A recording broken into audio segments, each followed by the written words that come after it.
Pendapat kedua yang menyatakan bahwa yang dimaksud memutus itu bukan sholatnya batal, tapi sholatnya kurang. Apa bedanya kurang dengan batal?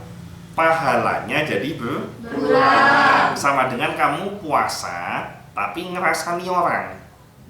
Puasamu itu tidak batal, tapi nilai ibadah dari puasamu berkurang. Assalamualaikum warahmatullahi wabarakatuh. Waalaikumsalam warahmatullahi wabarakatuh. Alhamdulillah wassalatu wassalamu ala rasulillah Sayyidina Muhammad ibni Abdillah wa ala alihi wa sahbihi wa mawalah, amma ba'du. Alhamdulillah, pada siang hari ini kita kembali melanjutkan kajian rutin kitab Bulughul Maram, masih di dalam kitabus shalah, yaitu kitab tentang sholat. Bab yang keempat, babu sutratil musalli, yaitu bab tentang sutrah di dalam sholat. Hadis yang ke 184. 184. Wa an Abi Dzarrinil Ghifari radhiyallahu anhu, dan dari Abu Dzar Al-Ghifari radhiyallahu anhu, qala, beliau berkata, qala Rasulullah sallallahu alaihi wasallam, telah bersabda Rasulullah sallallahu alaihi wasallam, yaqta'u sholatar rajulil muslimi, terputusnya sholat seorang laki-laki yang muslim. Maksudnya terputusnya sholat itu apa? Sholatnya menjadi batal, ya. Terputusnya sholat seorang laki-laki yang muslim, idza lam yakum baina yadaihi, apabila tidak ada di hadapannya, mithlu mu'khiratir rahli. Apa itu mu'khiratir rahli? Masih ingat gak? Mu'khiratir rahli. Dua hadis sebelumnya dibahas ini. Mu'khiratir rahli itu apa? Perintah. Mu'khiratir rahli fi'il amr, itu perintah. Mu'khiratir rahli yaitu apa? Tanda sholat yang setinggi 2/3 hasta itu apa? Yaitu apa itu? Mu'khiratir rahli itu sandaran atau ikatan hewan. Jadi apabila di hadapannya tidak ada sutra yang seperti mu'khiratir rahli, seperti sandaran atau tiang ikatan hewan. Nah, yang membatalkan sholat itu apabila di depan itu tidak ada sutra mislu mu'khiratir rahli, kemudian ada yang lewat. Nah, yang lewat ini membatalkan orang yang sholat. Apa saja yang lewat? Pertama, al-mar'atu, seorang wanita, perempuan lewat di depan orang sholat, yang sholat bisa batal. Yang kedua, wal himaru. Ada yang tahu himar itu apa? Himar, kalau pakai ha, himar itu keledai. Kalau pakai kho, himar itu kerudung, gitu loh. Ya beda. Makanya kan saya suka berulang-ulang bilang, bahasa Arab itu beda titik saja sudah beda arti. Ya contohnya ini, himar dan khimar. Khimar ada titiknya kan, kho kan, itu jadi kerudung. Himar tidak ada titiknya, jadi keledai. Beda kan enggak itu?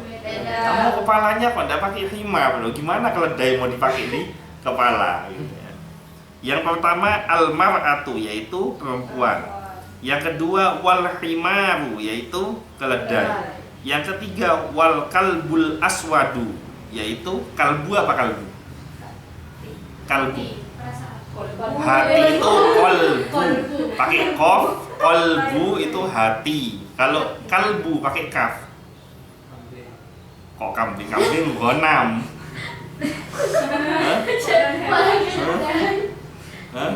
Kalbu, tapi hewan memang kalbu itu. Anjing. Jadi iya, jadi kolbu hati, kalbu anjing. Nah, ini bahasa Arab ini, hati-hati. Makanya dalam penyebutan itu waspada, ya. Di mana kalbumu? Ya, tadi anjing di mana kalbumu? Ya. Di mana kolbumu? Yaitu di mana hatimu. Al-kalbul aswad, yaitu anjing hitam. Jadi saya ulangi lagi bunyi hadisnya ya. Dari Abu Dzar Al-Ghifari radhiyallahu anhu, beliau berkata, telah bersabda Rasulullah sallallahu alaihi wasallam, yang dapat memutuskan sholat, maksudnya yang membatalkan sholat, seorang laki-laki muslim apabila di depannya tidak ada sutroh setinggi mukhiratir rahli, atau setinggi tiang sandaran hewan. Jadi apabila nggak ada mislu mukhiratir rahli, tidak ada sutrohnya setinggi tiang sandaran hewan, kemudian lewat 3 hal ini, maka sholat jadi batal. Apa aja itu? Yang pertama al-mar'atu, perempuan. Yang kedua al-himaru, keledai. Yang ketiga al-kalbul aswad, anjing hitam. Paham ya maksudnya ya? Al-hadis itu maksudnya hadis ini masih panjang, tapi Al-Hafidz Ibnu Hajar Al-Asqalani hanya mengambil cuplikan dari yang berkaitan dengan sutroh ini. Wafihi, disebutkan di dalamnya, jadi ada syarahnya, ada penyebutan, bukan syarah, ada penyebutan di dalam hadis. Di dalam hadis ini, al-kalbul aswadu syaitonun, karena anjing yang hitam itu adalah setan. Akhrajahu Muslim, dikeluarkan oleh Imam Muslim. Walahu, dan ada hadis dari Imam Lahu. Imam siapa tuh? Lahu itu ke siapa? Dan ada hadis dari Imam akhrajahu Muslim, dikeluarkan oleh Imam Muslim. Walahu, dan ada hadis darinya. Nya itu ke siapa? Imam Muslim. Dan ada hadis dari Imam Muslim juga, an Abi Hurairah, dari Abu Hurairah, nahwuhu, hadis yang serupa. Jadi hadisnya sama dengan yang dibahas oleh siapa periwayatnya? Sahabat yang meriwayatkan hadis ini siapa tadi? Abu Hurairah, yang Imam Muslim yang sebelumnya yang dibaca panjang itu barusan. Siapa? Hadis dari siapa tuh? Ayo, dari siapa? Tadi wa'an, hadis ke-184. Wa'an siapa? Wa'an Abi Hurairah. Yang barusan Abi Hurairah, yang sebelumnya Wa'an Abi. Nah ini tidak fokus semua ini. Abu Dzar siapa? Abu Dzar Al-Ghifari. Abu Dzar Al-Ghifari. Ini apa karena belum makan atau gimana? Atau oh belum ya? Tapi perasaan tiap hari makan tidak makan sama aja kan? Ya? Jadi hadisnya Abu Hurairah yang diriwayatkan oleh Imam Muslim itu ada hadis yang serupa dengan yang diriwayatkan oleh sahabat bernama Abu Dzar Al-Ghifari.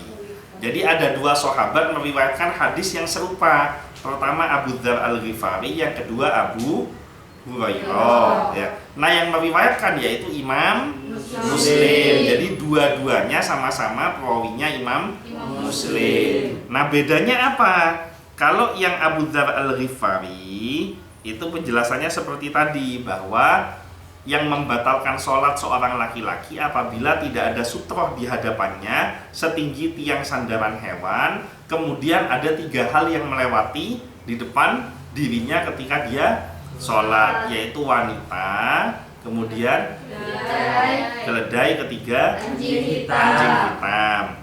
Nah, walahu, dan menurut dan hadis yang dikeluarkan dari Imam Muslim, wa'an Abi Hurairah, dari Abu Hurairah, nahwuhu, ada hadis yang serupa seperti hadis Abu Dzar Al-Ghifari, dunal kalbi, tanpa menyebutkan anjing. Kan kalbi anjing. Wali Abi Dawud, dan menurut Imam Abu Dawud, wan Nasa'i, dan Imam An-Nasa'i, wa an Ibni Abbasin radhiyallahu anhuma, dan dari Abdullah bin Abbas radhiyallahu anhuma, nahwuhu, hadis yang serupa. Jadi ada 3 hadis berarti ya. Hadis yang pertama dan kedua sama-sama diriwayatkan oleh Imam Muslim. Sahabat yang membawa hadis ini yang pertama namanya Abu Dzar Al-Ghifari, yang kedua namanya Abu Hurairah. Nah, hadis yang ketiga diriwayatkan oleh Imam Abu Dawud dan An-Nasai. Hadis sahabat yang menyampaikan namanya Abdullah bin Abbas gitu. Bedanya kalau yang pertama disebutkan 3, perempuan, keledai, anjing hitam. Kalau Abu Hurairah hanya menyebutkan perempuan dan keledai tanpa ada anjing. Nah, kemudian yang ketiga gimana? Abu Dar Al-Ghifari. Yang kedua Muslim. Abu Hurairah. Yang ketiga Imam Imam sama Imam Abbas. Abdullah bin Abbas. Hadis pertama dan kedua perawinya adalah Imam Muslim. Hadis ketiga perawinya adalah Imam. Orang tidak nyebut Bukhari sama sekali dari tadi. Imam Abu Dawud dan An-Nasai.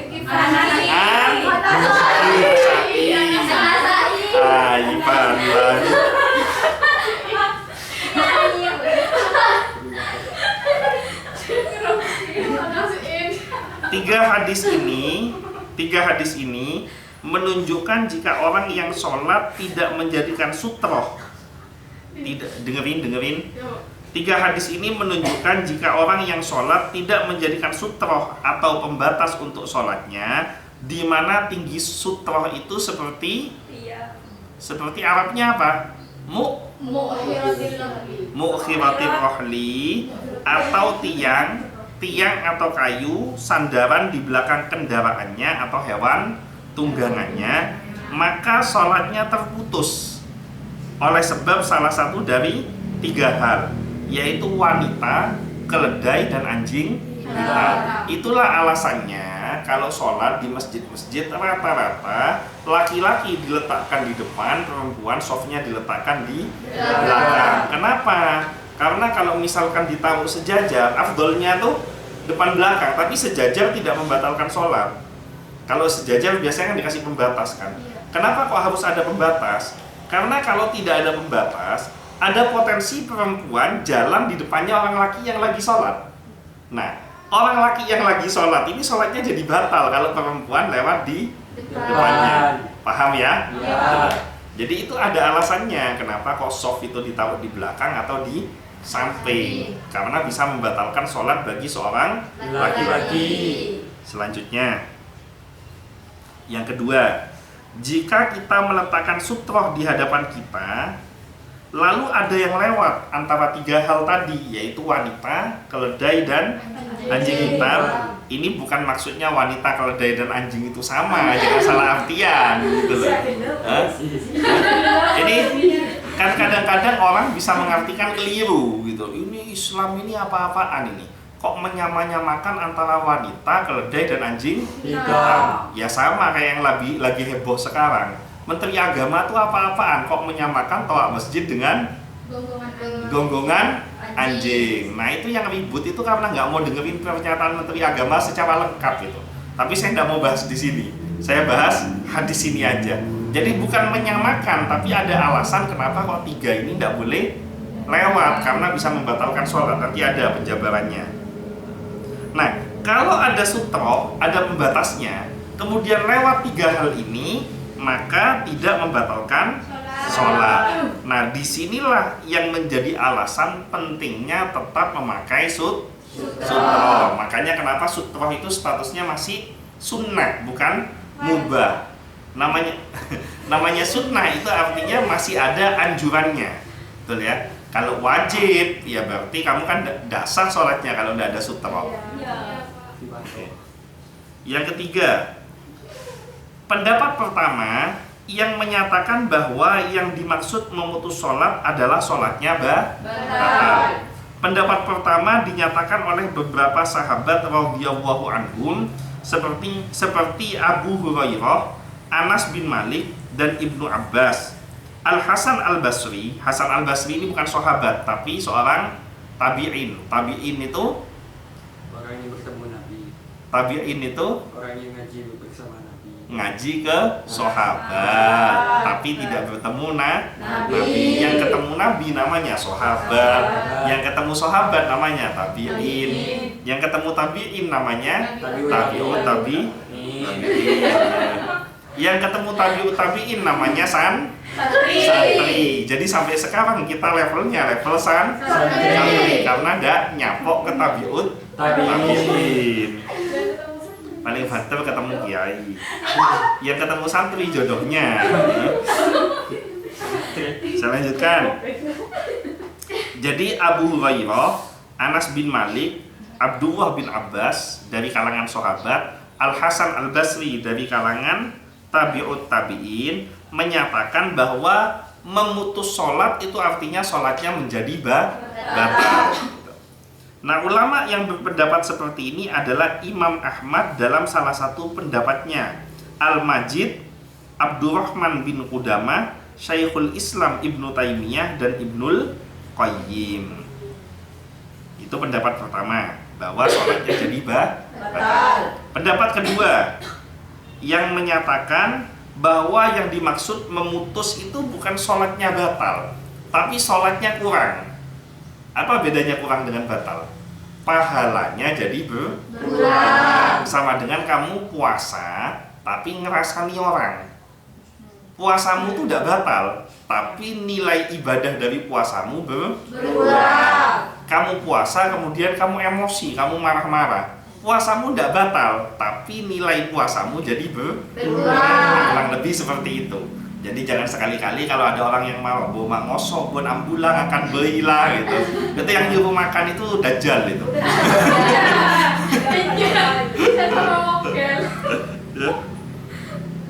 Saya lanjutkan ya. Pendapat kedua menyatakan bahwa yang dimaksud memutus adalah sholatnya kurang. Bukan yang dimaksudkan adalah batal.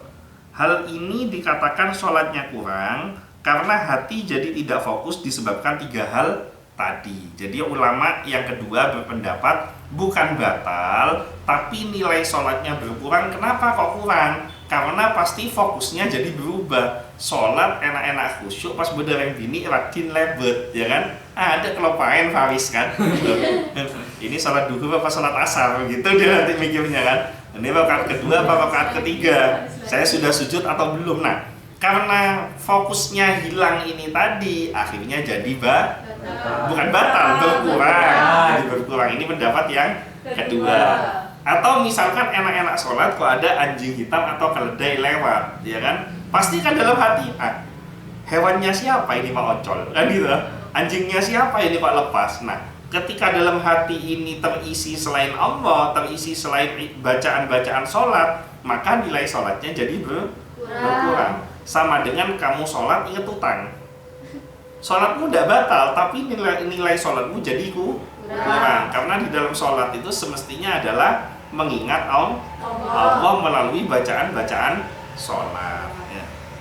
Nah, pendapat kedua ini dianut oleh Imam Malik, Imam Abu Hanifah, Imam Syafi'i, dan salah satu pendapat lagi dari Imam Ahmad. Alhamdulillah kita menganut madhab Syafi'i. Jadi kalau umpama kamu sholat teman perempuanmu lewat bukan batal tapi berkurang pahalanya. Alasan jumhur adalah kedhaifan hadis, yaitu layak ta'us sholah syai'i. Tidak ada sesuatu pun yang memutus sholat. Hadis dhaif ini tidak bisa dijadikan argumen menurut jumhur ulama. Hadis ini akan dibahas terakhir dalam bab sutratil musalli di Bulughul Maram. Nanti akan ada hadis layak ta'us sholah syai'un. Hadis yang paling terakhir di bab sutratul musalli. Jadi nggak ada segala sesuatu yang bisa memutuskan sholat. Nah, ini yang dijadikan dalil oleh ulama-ulama yang tadi saya sebutkan, bahwa bukan membatalkan sholat tapi mengurangi pahala sholat. Syarah yang kelima, ada juga pendapat ketiga dalam masalah ini. Pendapat pertama tadi sholatnya jadi pendapat kedua sholatnya berkurang pahalanya. Yang ketiga, yang memutus dan membatalkan sholat hanyalah jika yang lewat itu anjing hitam saja. Jadi kalau yang lewat anjing hitam itu sholatnya jadi batal. Adapun wanita dan keledai yang lewat tidaklah membatalkan sholat. Jadi kalau keledai atau wanita sholatnya enggak batal. Ini pendapat ketiga. Kalau anjing hitam yang lewat sholatnya batal. Kalau keledai dan wanita lewat sholatnya tidak batal. Kita lihat apa alasannya. Pendapat ketiga ini adalah salah satu pendapat Imam Ahmad, juga menjadi pendapat Ishaq. Nah, kenapa kok anjing membatalkan sholat? Karena anjing hitam itu termasuk kategori binatang yang membawa najis, yang kategori najisnya menurut Imam Syafi'i najis mughal atau najis dengan derajat yang sangat berat, ya, yang sangat tinggi atau berat. Nah, sementara wanita dan keledai ada potensi membawa najis tapi tidak sampai dalam tahapan mughalladhah, tapi mutawassithah. Keledai mutawassithah, wanita mutawassithah, laki-laki pun juga najisnya mutawassithah. Yang keenam, Syekh Abdullah Al-Fauzan lebih cenderung pada pendapat sholat itu batal karena dilewati 3 hal di atas. Intinya, dari pendapat-pendapat yang ada, lebih hati-hati kalau kita tetap memakai sutroh dalam sholat, walau kita menganggap hukum sutroh itu sunnah. Jadi intinya dari 3 pendapat itu yang paling bagus tetap pakai sutroh, karena itu bentuk kehati-hatian di dalam sholat, walaupun sutroh itu statusnya hanya sunnah, bukan wajib. Yang ketujuh, yang dimaksud memutus sholat itu wanita haid. Kan tadi ada kalimat waqayyada al-mar'ata bil haidhi, yaitu dikategorikan wanita yang haid. Yang dimaksud itu adalah wanita yang sudah balik, bukan yang dimaksud adalah wanita yang sedang haid. Jadi maksudnya wanita yang masuk kategori haid, bukan dia itu ketika sedang haid membatalkan sholat. Jadi maksudnya wanita itu sudah balik dengan ditandai dia sudah masuk kategori orang yang sudah haid. Nah, maka dia sudah wanita dewasa. Nah, wanita dewasa ini haid atau tidak haid, dia membatalkan sholat ketika lewat di depannya orang yang sholat tanpa ada sutroh, atau minimal mengurangi pahala sholat. Jadi yang dimaksud memutus sholat itu wanita haid adalah wanita yang sudah balik, bukan yang dimaksud adalah wanita yang sedang haid. Sedangkan anak-anak perempuan tidaklah masuk dalam pemutus sholat. Jadi yang membatalkan atau pemutus sholat itu hanya yang dewasa. Kalau anak-anak tidak masuk kategori pemutus sholat. Anak-anak perempuan tidak disebut dengan al-mar'ah kalau dalam bahasa Arab. Perempuan itu disebut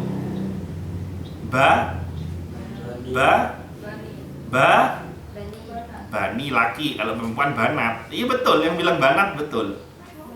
Banat, ya kan? Kalau perempuan misalkan perempuan nyebutin nama anak perempuannya dengan bapaknya, ya kan? Misalkan Siti binti Ahmad, misalnya gitu toh. Kan binti itu akar kata dengan banat. Nah, kalau laki-laki menyebutnya bin itu ibnu.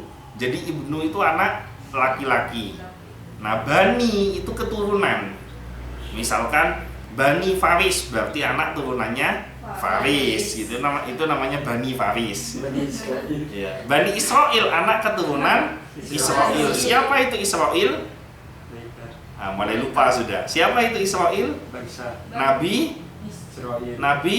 Ya, nama lain Israel itu siapa? Nabi. Bapaknya Nabi Yusuf, Nabi. Bapaknya Nabi Yusuf, Nabi. Bapaknya Nabi Yusuf, Nabi Ibrahim punya 2 anak. Yang pertama namanya Ismail, yang kedua namanya Ishak. Nabi Ishak punya 2 anak. Salah satu dari 2 itu ada yang jadi nabi, namanya Nabi Yakub. Nabi Yakub itu nama lainnya adalah Israil. Jadi Bani Israil itu anak keturunan Nabi Yakub. Kan sudah dibahas di pengajian tafsir. Ini gimana? Sampai di mana ada? Yakub.